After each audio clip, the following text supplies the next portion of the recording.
Assalamualaikum warahmatullahi wabarakatuh. Perkenalkan, nama saya Esta Amelia dengan NIM C0D022003. Di sini saya akan membacakan materi mengenai pemotongan PPh pasal 24 untuk memenuhi mata kuliah pajak penghasilan, pemotongan, dan pemungutan.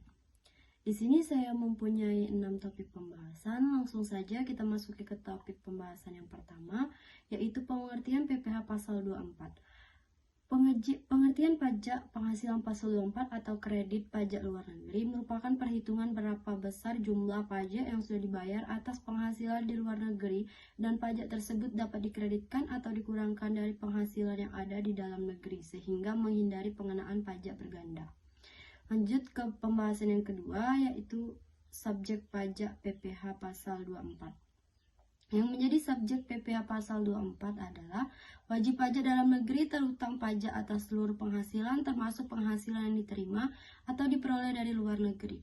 Objek PPh pasal 24 adalah penghasilan yang berasal dari luar negeri. Lanjut ke pembahasan yang ketiga, yaitu penentuan sumber penghasilan PPh pasal 24. Yang pertama, penghasilan dari saham dan sekuritas lainnya serta keuntungan dari pengalihan saham dan sekuritas lainnya adalah negara tempat badan yang menerbitkan saham atau sekuritas tersebut didirikan atau bertempat kedudukan. Yang kedua, penghasilan berupa bunga royalti dan sewa sehubungan dengan penggunaan harta bergerak adalah negara tempat pihak yang membayar atau dibebani bunga royalti atau sewa tersebut bertempat kedudukan atau berada. 3. Penghasilan berupa sewa sehubungan dengan penggunaan harta tak gerak adalah negara yang harta tersebut terletak.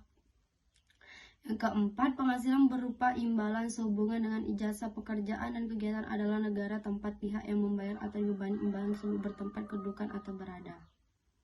Yang kelima, penghasilan bentuk usaha tetap adalah negara tempat bentuk usaha tetap tersebut menjalankan usaha atau melakukan kegiatan.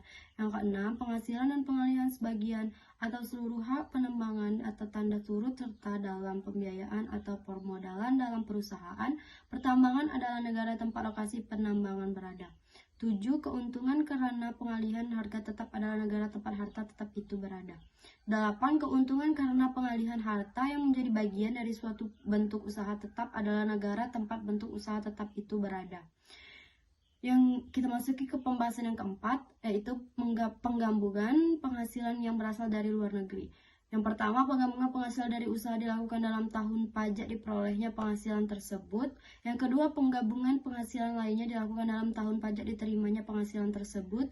Yang ketiga, penggabungan penghasilan yang berupa dividen pasal 4 ayat 2 Undang-Undang PPh dilakukan dalam tahun pajak pada saat perolehan dividen tersebut ditetapkan sesuai dengan keputusan Menteri Keuangan.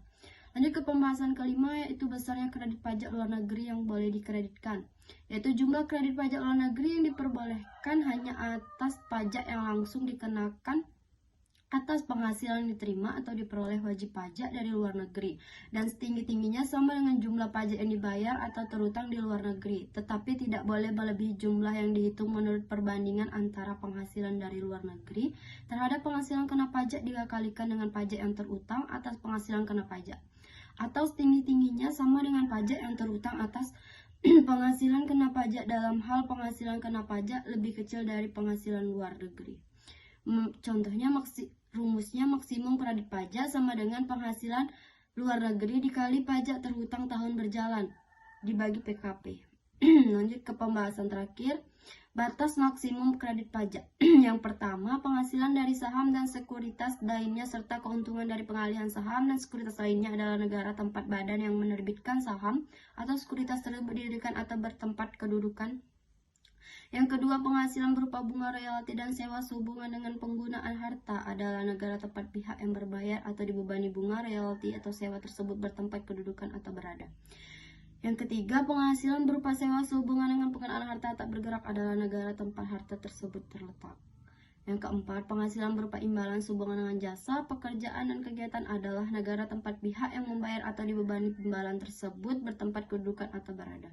Yang kelima, penghasilan bentuk usaha tetap adalah negara tempat bentuk usaha tetap tersebut menjalankan usaha atau melakukan kegiatan.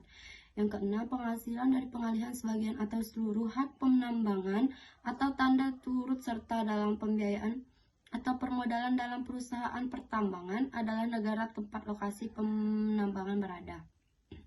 Yang ketujuh, keuntungan karena pengalihan harta tetap adalah negara tempat harta tetap berada. 8. Keuntungan karena pengalihan harta yang menjadi bagian dari suatu bentuk usaha tetap adalah negara tempat bentuk usaha tetap berada. Contoh kasus, yang pertama, PT Cemara memperoleh penghasilan itu dalam tahun 2018 sebagai berikut.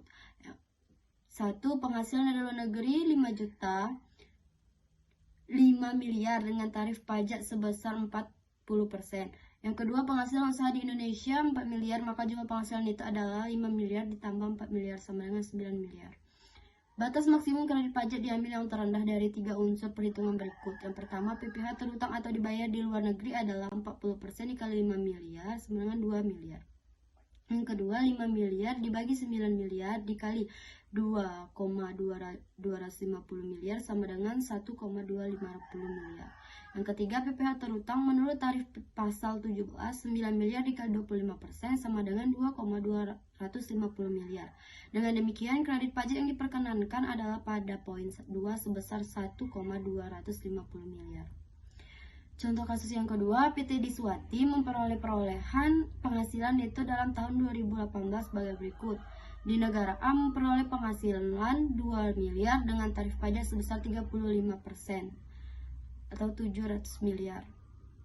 Di negara B memperoleh penghasilan laba 1 miliar dengan tarif pajak sebesar 20% atau 200 miliar. 3. Penghasilan usaha di Indonesia sama dengan 5 miliar. Perhitungan kredit pajak luar negeri adalah sebagai berikut. Penghasilan luar negeri A, laba di negara A sama dengan 2 miliar, laba di negara B 1 miliar. Jumlah penghasilan luar negeri 3 miliar. Penghasilan dalam negeri 5 miliar. Jumlah penghasilan neto atau penghasilan kena pajaknya adalah 3 miliar ditambah 5 miliar sama dengan 8 miliar. PPh terutang menurut tarif pasal 17 sama dengan 8 miliar dikali 25% sama dengan 2 miliar. Yang kelima, batas maksimum kredit pajak untuk masing-masing negara adalah untuk negara A 2 miliar dibagi 8 miliar dikali 2 miliar sama dengan 500 miliar. Pajak terutang di negara A sebesar 7 miliar, maka maksimum kredit pajak yang dapat dikreditkan adalah 500 miliar. Untuk negara B 1 miliar dibagi 8 miliar dikali 2 miliar sama dengan 250 miliar. Pajak terutang di negara B sebesar 200 miliar, maka maksimum kredit pajak yang dapat dikreditkan adalah 250 miliar. Jumlah kredit pajak luar negeri yang diperkenankan adalah sebesar 500 miliar ditambah 250 miliar sama dengan 750 miliar. Yang terakhir, cara melaksanakan kredit pajak luar negeri. Untuk melaksanakannya, pengreditan pajak yang terutang atau dibayar di luar negeri, wajib pajak menyampaikan permohonan kepada Direktur Jenderal Pajak dengan dilampiri laporan keuangan dari penghasilan yang berasal dari luar negeri, fotokopi surat pemberitahuan pajak yang disampaikan di luar negeri, dokumen pembayaran pajak di luar negeri. Penyampaian permohonan kredit pajak yang terutang atau dibayar di luar negeri tersebut dilakukan bersamaan dengan penyampaian SPT tahunan PPh. Terima kasih, salam hangat. Saya Esti Amelia. Sekian presentasi dari saya. Saya akhiri. Wassalamualaikum warahmatullahi wabarakatuh.